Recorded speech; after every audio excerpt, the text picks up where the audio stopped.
आज मैं मोबाइल इसलिए देख रहा हूँ क्योंकि चिंता मेरी बहुत ज़्यादा बढ़ गई है आज। अब घबराहट, मैं भी घबरा रहा हूँ। थोड़ा सा मार्केट देखो पढ़ता उड़ता रहता हूँ तो मुझे चीज़ें थोड़ी सी समझ में आ जाती है। मार्केट का बहुत ज़्यादा जानकार तो कोई भी नहीं हो सकता, मैं भी नहीं हूँ, लेकिन चीज़ें थोड़ी समझ में आती है तो घबराहट कम रहती है। लेकिन आज के हालात देखने के बाद अब मैं भी घबरा चुका हूँ, क्योंकि अब मेरा भी पोर्टफोलियो थोड़ा सा जवाब दे रहा है। तो क्यों जवाब दे रहा है समझते हैं आज। टेंशन में तो मैं भी हूँ, टेंशन में पूरा देश है। देश तो छोड़ो, अमेरिकी बाजार भी टेंशन में है। हुआ क्या है समझते हैं। देखो अभी मार्केट तो गिरा है, असली बर्बादी मुझे लगता है अभी बाकी है। ये जो बर्बादी आज हमने देखी है, आज क्या पिछले 2-3 महीने से हम बर्बादी देख ही रहे हैं, असली बर्बादी अभी आना और बाकी है। वो क्या है बर्बादी, अभी हम बात करेंगे डिटेल में। बड़े बड़े स्टॉक्स ने अपने 52 वीक लो पर आ गए हैं। तिर्रम खां, क्या बोलते हैं, तिर्रम खां, जो भी खां होते हैं, बड़े बड़े स्टॉक्स अपने लोएस्ट पॉइंट पर आ चुके हैं 52 वीक के। अमेरिकी बाजार में 50 साल में पहली बार ये हुआ है। क्या चीज हुआ है 50 साल में पहली बार अमेरिकी बाजार में, बात करते हैं। फेडरल रिजर्व उम्मीद पर खरा नहीं उतरा है। अभी न्यूज में आप चारों तरफ ये देख रहे होगे, फेड का रेट कट के बारे में चल रहा है। हो सकता है बहुतों को समझ में ना आया होगा। देसी भाषा में, आसान भाषा में समझाता हूं ये पूरा मुद्दा हुआ क्या है और इस मुद्दे की वजह से क्यों मार्केट लालम लाल हो चुका है, पूरा डिटेल में समझाता हूं अभी आपको। रुपये ने गिरने के सारे रिकॉर्ड तोड़ दिए हैं। सबसे निचले से निचले भी स्तर पर आ चुका है अपना भारतीय रुपया, और जब अपना भारतीय रुपया नीचे आ चुका है तो डॉलर ऊपर जा चुका है। इसके भी कारण पर बात करते हैं। एफआईआई कर रहे हैं अपना पैसा खाली इंडियन बाजार से। एफआईआई लगातार लगातार लगातार लगातार अपना पैसा हमारे भारतीय बाजार से निकालते जा रहे हैं। क्या कारण है इसका, और ये सिलसिला रुकेगा या अभी और चलेगा, बात करेंगे इस पर।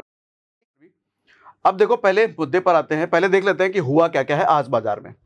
इस हफ्ते अभी तक 3% बाजार गिर चुका है। एक हफ्ते की बात कर रहा हूं, सिर्फ एक हफ्ते। 10.5 लाख करोड़ से ज्यादा इन्वेस्टर्स के पैसे डूब गए।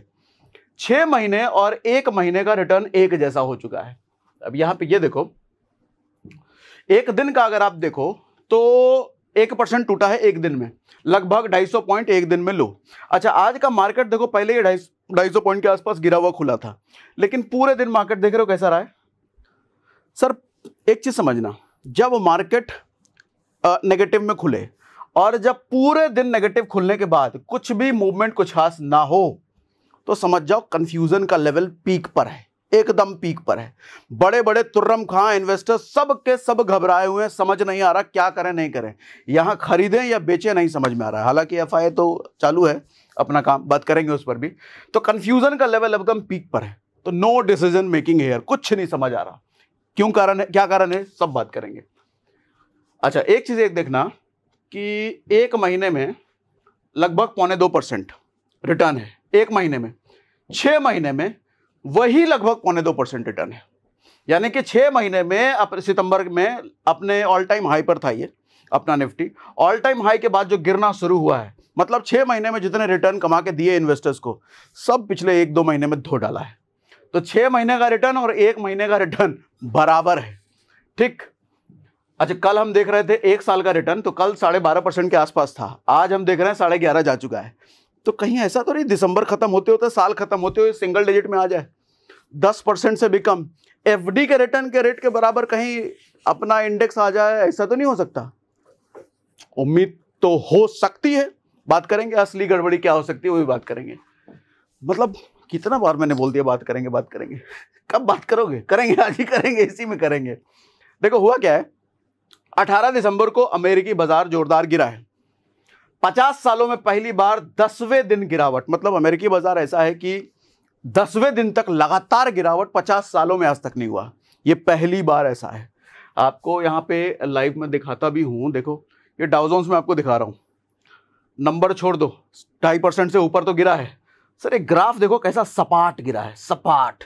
इसका मतलब समझ रहे हो, भयंकर कुछ अनाउंसमेंट हुआ है। वो फेड की बात हम अभी करेंगे, इंपैक्ट तो हम बाद में बात करेंगे। पहले इस पर आते हैं, फेड में हुआ क्या है और क्या क्या चीजें हुई। डाउ जोन्स गिरा, नास्डक गिरा, S&P 500 गिरा, कुल मिलाकर के अमेरिकी इंडेक्स में 2.5% 3.5% गिरा है। फेडरल रिजर्व बैंक की मीटिंग के बाद ब्याज दरों में 25 बेसिक पॉइंट की कटौती हुई है। इसका मतलब क्या है भी समझेंगे, टेंशन नॉट। 4.5%, 4.5 नहीं 4.50 से घटकर रेट 4.25 कर दिया गया है। यह 2022 के लेवल पर है। लेकिन फेडरल रिजर्व के चेयरमैन जोरम पावेल की कमेंट्री ने निराश किया। अब हुआ क्या है, एक चीज समझिए। पहले मैं स्टेटमेंट पढ़ देता हूं, फिर इस स्टेटमेंट का मतलब समझाता हूं हुआ क्या है। फेड के चेयरमैन जोरम, नाम भी मुझे नहीं पढ़ने को आता है, जेरोम बोले, जोरोम बोले, क्या बोले, पावेल चाचा, जो भी है, पावेल चाचा ने बैठक के बाद प्रेस कॉन्फ्रेंस में कहा कि आज की कटौती के साथ हमने अपनी पॉलिसी रेट को उसके चरम से 1% कम कर दिया है और हमारी पॉलिसी का रुख अब काफी कम रेस्ट्रिक्टिव है। क्या मतलब है समझाऊंगा, घबराओ नहीं। इसलिए हम अधिक सतर्क हो सकते हैं क्योंकि हम अपनी पॉलिसी रेट में और एडजस्टमेंट पर विचार कर रहे हैं। मतलब क्या है इसका, अब ध्यान से समझिए। हमारे देश का आरबीआई, ऐसे ही अमेरिका का फेडरल बैंक, आरबीआई जब कोई रेट कट करती है, बाजार के लिए अच्छी बात है बुरी बात है? अच्छी बात है। जब रेट कट कम होगा, रेट कट मतलब इंटरेस्ट रेट कम होगा तो लोगों के पास ज्यादा पैसा आएगा। ज्यादा पैसा आएगा तो मार्केट में पैसे का ज्यादा फ्लो होगा, मार्केट में ज्यादा पैसा होगा तो खरीदारी, मतलब एक खुशी का माहौल आएगा। लेकिन अगर ज्यादा रेट कट हो गया तो ज्यादा पैसा आ गया तो महंगाई भी बढ़ जाएगी, तो एक लिमिटेड होना जरूरी है। यही चीज फेडरल बैंक ने कल किया है, कटौती की है अपने रेट में। अच्छा, कटौती करी है, ये अच्छी बात है बुरी बात है? अच्छी बात है। लेकिन कितनी करी है? जितनी उम्मीद थी उतनी कर दी है या उम्मीद से बहुत कम किया है? हाँ।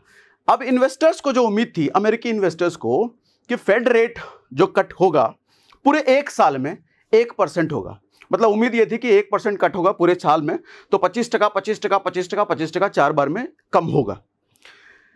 अनाउंसमेंट ये किया इन्होंने, अभी जो कट हुआ है रेट, पावेल चाचा ने बोला है, मतलब किया है 4.50 से घटा करके 4.25 इन्होंने कर दिया है। और ये कह रहे हैं कि हमने हाईएस्ट से 1% घटा दिया है, यानी कि 2022 का जो हाईएस्ट था 5.25% से लेकर घटा करके 4.25% इन्होंने किया है। यानी कि ये कह रहे हैं कि 1% हमने हाईएस्ट फेड रेट जो था उससे कम कर दिया है। अब ज्यादा उम्मीद हमसे मत रखना। तो इन्वेस्टर्स की उम्मीद क्या थी कि अभी अगले एक साल में 1% कम होगा, लेकिन ये 25% घटा करके कह रहे हैं कि हमने 1% कर दिया, अब जो करना था हमने कर दिया, अब ज्यादा उम्मीद मत रखो। इन्वेस्टर्स क्या ताक लगा के बैठे थे कि एक साल में 1% कम होगा। अच्छा, एक साल में जितना ज्यादा फेड रेट कम होगा, इन्वेस्टर्स क्या करेंगे? जब फेड रेट कम होगा तो मार्केट में इन्वेस्टर्स पैसा और डालेंगे, इन्वेस्ट करेंगे, मार्केट का सेंटीमेंट अच्छा होगा, मार्केट बढ़ेगा। लेकिन जब उनको पता चल रहा है कि फेड रेट कट अब ज्यादा नहीं होगा, जितना करना था मैंने कर दिया, तो अब इन्वेस्टर्स क्या होंगे? खुश या दुखी होंगे ना, दुखी होंगे। अच्छा, वो क्या करेंगे? पैसा आप डालेंगे, अब बोलेंगे अरे यार बंटा धार कर दिया इसने, पैसा निकालो। वही हुआ है, अमेरिकी बाजार, अमेरिकी इन्वेस्टर से पैसा निकाला गया क्योंकि उनकी नाराजगी है, जितना फेड कट होना था वो नहीं हुआ, तो पैसा अब निकाल रहे हैं, तो पैसा निकाल करके कहीं कुछ करेंगे, कहीं और डालेंगे। लेकिन जब पैसा निकलता है बाजार से तो बाजार का सेंटीमेंट अच्छा होता है या बुरा होता है। और जब अमेरिकी बाजार का सेंटीमेंट बुरा होता है तो अपने भारतीय बाजार का क्या होता है? अपना भी बुरा हो जाता है, क्योंकि हम डायरेक्टली डिपेंडेंट है भैया अमेरिकी बाजार पर। ठीक है, तो कांड बुरा ये हुआ है। अब एक चीज ये समझिएगा, इन्होंने ये बोल दिया है कि हमारी पॉलिसी का रुख अब काफी रेस्ट्रिक्टिव है, कम रेस्ट्रिक्टिव है। मतलब मोटा मोटी समझने वाली बात ये है कि ये आगे अगर फेड रेट कम कर सकते हैं या नहीं कर सकते, ये पूरा ये विचार मंथन पर है। अपने पावेल चाचा जो हैं विचार मंथन अब करेंगे कि आगे कट करना है कि नहीं करना। और अगर करेंगे भी तो इन्होंने ये तो पहले क्लियर कर दिया है कि 1% तो हमने कर दिया अपने हाई से, अब आगे वो वाला टोटल 1% एक साल का कम करने की उम्मीद मत रखना। अब ज्यादा से ज्यादा कट हो सकता है, तो 25% अभी कर दिया है, 25% हो सकता है आगे हम अगले क्वार्टर वगैरह में करें, लेकिन 1% तो टोटल नहीं होगा। तो नाराजगी इन्वेस्टर्स की अपने चरम पर। ठीक, अब इसका असर क्या हुआ है अमेरिकी बाजार में? 25 बेसिस पॉइंट की कटौती की तो बाजार तो पहले से उम्मीद थी, मतलब 25 बेसिस पॉइंट की कटौती की उम्मीद थी जो इन्होंने किया है। लेकिन साथ में इन्होंने कहा क्या? 1% अपने टॉप से हमने कर दिया है, तो 25 तो किया लेकिन हो गया अपना पूरा 1। अब आगे की उम्मीद मत रखना। जब आगे की उम्मीद मत रखना तो प्लानिंग खराब। अब देखो होता क्या है, बड़े बड़े इन्वेस्टर्स जो होते हैं, इनफैक्ट हम आम लोगों की अगर बात करें तो हमारी जो सैलरी, पैसा, कमाई वगैरह होती है, उस सब का भी हिसाब किताब हम लगा के रखते हैं कि भैया इतनी कमाई अगर हमारी सैलरी में 10% बढ़ा है, 15% बढ़ा है, तो यहाँ इन्वेस्टमेंट करेंगे, ये खरीदेंगे, वो खरीदेंगे, कुछ करेंगे।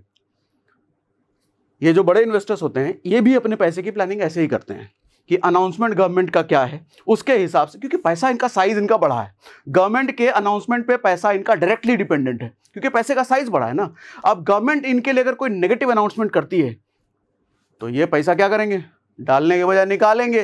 हाँ, अगर कुछ अच्छी खबर है तो मार्केट में और डालेंगे। तो यही चीज हुई है। अब इसका असर देखो क्या हुआ है।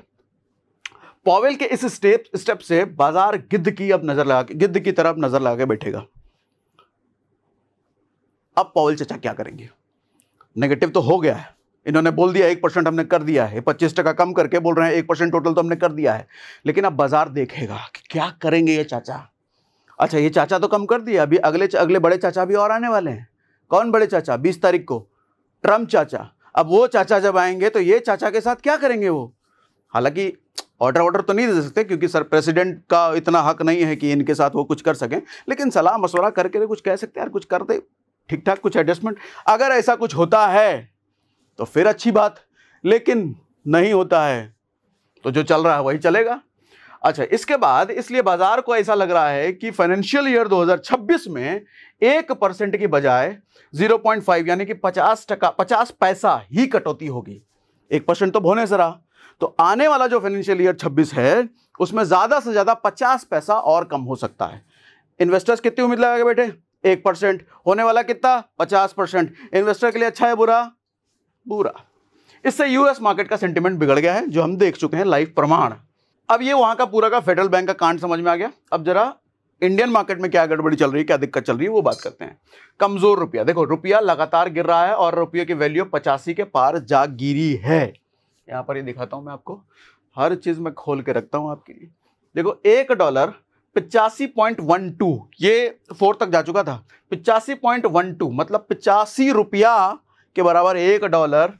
लाल लाल लाल लाल लाल लाल लाल, सॉरी 80, 81, 82, हाँ ये मतलब अभी 3-4 महीने से आप देखोगे ना, पहले ये 80, 81, 82, 83 और अभी 85 के पार। मतलब अभी जैसे हम बात कर रहे थे एक्सपोर्ट इंपोर्ट, अभी चलो एक्सपोर्ट इंपोर्ट की बात हम करेंगे आगे, तो समझाता हूं इसका और क्या हुआ है, वैल्यू क्या क्या चीजें गड़बड़ी हुई है। अब देखो ट्रेड डेफिसिट, हाँ इसी की बात पर आने वाला था मैं। न्यूनतम स्तर पर अपने रुपया पहुंच चुका है और आगे और गिर सकता है। ठीक है, देश का ट्रेड डेफिसिट क्या होता है? शायद हमने परसों वाले वीडियो में बात करा था, लेकिन एक बार फिर से समझा देता हूं। ट्रेड डेफिसिट ये होता है कि हम, ट्रेड का मतलब व्यापार, हम कुछ चीजें बाहर के देशों से खरीदते हैं, कुछ चीजें बाहर के देशों को बेचते हैं। तो हम जितनी चीजें खरीदते हैं उससे ज्यादा अगर हम बेच रहे हैं तो ट्रेड डेफिसिट हमारा प्लस में होगा, क्योंकि हम ज्यादा चीजें बेच रहे हैं, तो बेचेंगे तो पैसा आएगा अपने पास ना। लेकिन ज्यादा चीजें अगर हम खरीद रहे हैं और कम चीजें बेच रहे हैं तो अपना पैसा भी उधर चला जाएगा। ये ठीक इसी तरीके से है। रेस्टोरेंट का एग्जांपल मैं बार बार देता हूं, फिर से देता हूं। मान लो 50,000 रुपए की कमाई है आपकी, उस 50,000 रुपए की कमाई में आपका 10,000 रुपए खाने पीने का बजट आपने बना रखा है, घर में खाना पीना बनाने का। लेकिन हुआ क्या, पूरे महीने आपने अपना खाना पीना होटल से मंगाया, रेस्टोरेंट से मंगाया, तो वो महंगा पड़ेगा। तो 10,000 का जो आपका खाने पीने का बजट था वो चला गया 30,000 रुपया, क्योंकि बाहर से मंगाना पड़ रहा है। तो अब बाकी खर्चा चलाने के लिए 20,000 बचा, क्योंकि टोटल सैलरी 50 है। तो अब उस 20,000 में आपको सारा कुछ मैनेज करना पड़ेगा, क्योंकि 30,000 तो वो होटल वाला लेकर के गया। सेम चीज यही होती है कि जब हम ज्यादा चीजें बाहर से खरीदते हैं, अच्छा बाहर से किस में खरीदेंगे? डॉलर के रुपये में, डॉलर में। अच्छा डॉलर में खरीदने के लिए पहले हमको डॉलर खरीदना पड़ेगा। अच्छा डॉलर खरीदने के लिए देखो कितना महंगा डॉलर हो गया। पहले तो डॉलर खरीदो महंगा अपना रुपया दे करके, फिर उस डॉलर से चीजें खरीदो, तो अपने पास बाकी चीजें करने के लिए पैसा बचेगा क्या? अब पैसा तो लिमिटेड है ना, हम पैसा छाप नहीं सकते। वो डॉलर छाप सकते हैं अमेरिका वाले, हम नहीं छाप सकते। हम छापेंगे तो महंगाई बढ़ जाएगी, तो हमारा छापना रेस्ट्रिक्टेड है। तो पैसा बाकी चीजों के लिए कम हो गया, क्योंकि हम बाहर से चीजें मंगाने में ज्यादा अपना पैसा खर्चा कर रहे हैं। तो रुपया गिरने का इतना नुकसान है भैया। ठीक समझा पाया मैं? अब इसके बाद क्या होता है, व्यापार घाटा 3 लाख करोड़ से ज्यादा पहुंच गया है भैया। व्यापार का घाटा, ट्रेड डेफिसिट तुमने बोला। फेड के फैसले के बाद डॉलर इंडेक्स उछलकर 2 साल के उच्चतम स्तर पर है। ये जो फैसला आया इसके बाद डॉलर तो बढ़ा, अपना रुपया गिरा लेकिन डॉलर बढ़ा, और डॉलर बढ़ के कितना गया, 2 साल के हाईएस्ट पॉइंट तक पहुंच चुका है डॉलर।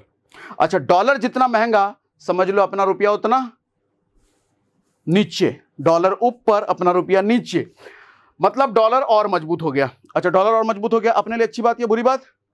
बुरी बात। डॉलर इंडेक्स दुनिया की 6 प्रमुख करेंसी के मुकाबले डॉलर की वैल्यू को मांगता है, ये अलग बात है, ये चलो लिख दिया मैंने। एफआई की बिकवाली जारी है। कहां गया वो, जरा ये भी कांड दिखा देता हूं आपको। 16 दिसंबर से लेकर 16, 17, 18, 19 4,000 करोड़ आज बेच दिया, 1,300 करोड़ कल और 6400 करोड़ परसों। उसके पहले एक दिन खरीदा था क्योंकि इनको प्रॉफिट बुकिंग भी तो करनी होती है ना। 4,000 करोड़ एक दिन में बिकवाली, लगातार बिकवाली। ये चीजें क्या दिखाती है, क्यों बिकवाली? अनाउंसमेंट। अच्छा, इतना पैसा जब बिकवाली चल रही है लगातार तो इनको क्या भरोसा है इस शेयर भारतीय बाजार पर? भरोसा उठ रहा है। अच्छा, लेकिन इसमें एक चीज अच्छी बात है, अच्छी बात यह है, आप यहां जरा देखो, ये तो बेच रहे हैं, हमारा भारतीय इन्वेस्टर 4,000 करोड़ के आसपास खरीदा है, मतलब भारतीय इन्वेस्टर्स को भरोसा है, कहा जा सकता है, कहा जा सकता है। अच्छा, भारतीय इन्वेस्टर्स क्यों खरीद रहा है? क्योंकि अपने जब लोएस्ट पॉइंट पर बाजार चल रहा है तो उनको भी तो पैसा इन्वेस्ट करना है, तो वो पैसा इन्वेस्ट करने के लिए आए। लेकिन अच्छी बात इससे ये समझ में आती है कि भारतीय इन्वेस्टर्स को भरोसा है, और भरोसा होना भी लाजमी है भैया, हमारे देश का मार्केट है, क्यों नहीं भरोसा हो। अब अगली बात, ये एफआई की बिकवाली तो जारी है। अब मार्केट के दिग्गजों की पिटाई भी आज हुई है। रिलायंस, आईसीआईसी बैंक, ये देखो 1.5%, 2% के आसपास ये टूट गए हैं। Asian paint, IndusInd bank, Nestle का आज देखो बुरा हाल है। ये सारे बड़े बड़े स्टॉक्स अपने 44% तक गिर गए। यहाँ फोटो में दिखाता हूँ आपको, देखो निफ्टी 50 के क्या क्या हाल हुए हैं। Asian paint, IndusInd bank, Nestle India. Asian paint वो स्टॉक है जब अपने 2008 का जो मंदी आया था, कोविड का जो मंदी आया था, वहां भी ये नेगेटिव रिटर्न नहीं दिया था। इस टाइम पे नेगेटिव रिटर्न दे रहा है, तो हालात इतने बुरे हैं क्या? कुछ और भी कारण है, बताता हूं आपको। जैसे ये देखो 34% टूट गया है अपने हाईएस्ट पॉइंट से, ये 44% टूट गया है, 23% टूट गया है, यानी कि आधा हो चुका है लगभग। एशियन पेंट वाली बात बताता हूं, बाकी ज्यादा तो फिर लंबा हो जाएगा। कहां गया ये, है ना, हाँ ये रहा एशियन पॉइंट। अच्छा, इसके 2-3 रीजन है। 2008 की मंदी में नहीं टूटा था ये, 2020 की मंदी में नहीं टूटा था, पॉजिटिव रिटर्न दिया था। अभी इसका मेन रीजन ये है कि मैनेजमेंट के इशू के कारण 2 सीनियर एग्जीक्यूटिव ने कंपनी छोड़ा है। बड़ी वजह है, देश में महंगाई के चलते डोमेस्टिक डिमांड घटी है, ये तो ग्लोबल इकोनॉमी से रिलेटेड हो गया। चीन की मंदी का भी असर है इस कंपनी पर, तो ये सब मिला जुला करके नेगेटिव हैं। अभी और कितना बुरा हो सकता है जरा ये समझते हैं, लेकिन इससे पहले कुछ और असर आपको दिखा देता हूं, क्या क्या असर हुआ है। डाउजोन की बात हमने कर ली। एशियन मार्केट लाल दिख रहा है, हरा दिख रहा है, सारा लाल लाल, मतलब सिर्फ इंडियन और अमेरिकन बाजार नेगेटिव नहीं है, पूरा एशियन मार्केट नेगेटिव है। कुछ चीजें और दिखा देता हूं आपको, मार्केट कैप वेटेज के हिसाब से दिखाता हूं। निफ्टी 50 के स्टॉक्स ले रहा हूं मैं,